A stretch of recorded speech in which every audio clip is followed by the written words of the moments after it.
بسم اللہ الرحمن الرحیم۔ ناظرین کیسے ہیں آپ؟ امید ہے آپ لوگ کا رمضان اچھا گزرا ہوگا۔ میری آج کی ویڈیو کا ٹاپک ہے حضرت عمر رضی اللہ عنہ کا قبول اسلام۔ اگر آپ لوگ کو میری ویڈیوز اچھی لگ رہی ہیں تو پلیز میرے چینل کو لائک اور سبسکرائب کر دیں۔ چلیں آج کی ویڈیو کو آغاز کرتے ہیں۔ حضور صلی اللہ علیہ وسلم نے ایک دن اللہ سے یہ دعا کی کہ اے اللہ، عمر بن الخطاب رضی اللہ عنہ کے وجود سے اسلام کو عزت دے۔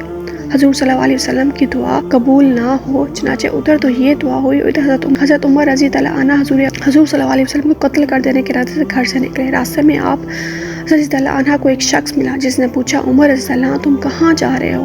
کیا محمد صلی اللہ علیہ وسلم کو قتل کرنے؟ اس نے کہا، بھلا اگر تم نے ایسا کیا تو تم بنی ہاشم سے کس طرح امن میں رہ سکتے ہو؟ اور پہلے اپنے گھر کی تو خبر لو۔ عمر رضی اللہ عنہ، تمہاری بہن فاطمہ اور تمہارے بہنوئی سعید رضی اللہ عنہ دونوں مسلمان ہو چکے ہیں۔ حضرت عمر رضی اللہ عنہ اس شخص کی یہ گفتگو سن کر غصے میں تھر تھر کانپنے لگے اور بولے، اچھا تو میں پہلے انہی دونوں کا کام تمام کرتا ہوں۔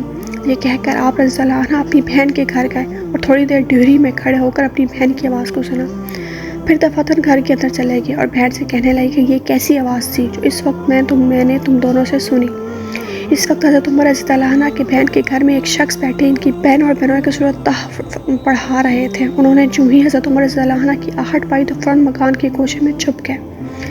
جب حضرت عمر رضی اللہ عنہ نے غضبناک لہجے میں یہ الفاظ کہے تو آپ رضی اللہ عنہ کی بہنوئی حضرت سعید رضی اللہ عنہ کہنے لگے کہ عمر، بھلا اگر ہم حق پر ہوں تو آپ رضی اللہ ہمیں برا سمجھیں گے۔ اس پر حضرت عمر رضی اللہ عنہ کو اور زیادہ غصہ آیا اور آپ رضی اللہ عنہ اپنے بہنوئی کو بڑے زور سے دھکا دیا اور 2-4 گھونسے بھی مار دیے۔ آپ رضی اللہ عنہ کی بہن فاطمہ اپنے شوہر کی یہ کیفیت دیکھ کر بڑی بےتابی سے اٹھی اور بھائی کو خمن سے علیحدہ کیا، مگر حضرت عمر رضی اللہ عنہ نے انہیں بھی مار کر اپنے دل کا غبار خوب نکالا، یہاں تک کہ ان کا چہرہ لہولہان ہو گیا۔ جب حضرت عمر رضی اللہ عنہ ان دونوں سے علیحدہ ہوئے تو بہن سے کہا، لاؤ مجھے وہ صحیفہ تو دکھاؤ جسے تم پڑھ رہی تھی۔ حضرت فاطمہ نے کہا، بھائی اسے پاک لوگ ہاتھ لگا سکتے ہیں، پہلے آپ رضی اللہ عنہ پاک ہو جائیں۔ حضرت عمر اٹھے اور بہن کی ہدایت کے مطابق وضو کیا اور وضو کر کے اس صحیفہ کو ہاتھ میں لیا اور اس میں لکھی ہوئی آیات پڑھنا شروع کی۔ کلام حق کی تسیح نے دل کی دنیا بدل دی اور آپ رضی اللہ عنہ نے اسی وقت بچش میں تر فرمایا، مجھے فوراً محمد صلی اللہ علیہ وسلم کے پاس لے چلو۔ حضرت عمر رضی اللہ عنہ کی کوئی گفتگو سن کر اس صحابی رضی اللہ عنہ کو جو آپ رضی اللہ عنہ کے بہن اور بہنوئی کو تعلیم دے رہے تھے اطمینان ہوا اور اندر سے نکل کر کہا، عمر، تمہیں بشارت ہو کہ میں نے جناب رسول صلی اللہ علیہ وسلم کو فرماتے سنا ہے کہ آپ جناب الہی میں یوں دعا کرتے ہیں، الہی عمر بن خطاب رضی اللہ عنہ کے وجود سے اسلام کو عزت دے۔ اس کے بعد حضرت عمر رضی اللہ عنہ نے حضور صلی اللہ علیہ وسلم کی خدمت اقدس میں حاضر ہوئے۔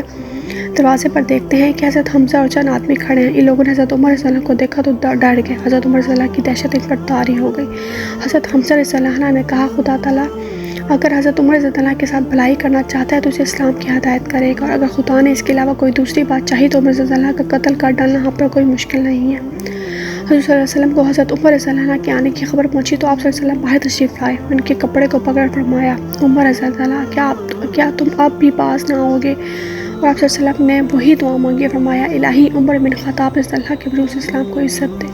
جو رسول اللہ صلی اللہ علیہ وسلم کے زبان مبارک سے یہ کلمہ نکلے، حضرت عمر رضی اللہ بے ساختہ پکار اٹھے، اشہد ان لا الہ و اشہد ان رسول اللہ۔ حضرت عمر رضی اللہ کا اعلان حق سنتا ہی موجودہ مسلمانوں نے سامنے زور سے اللہ اکبر کا نعرہ بلند کیا اور تمام مکہ والوں نے سن لیا۔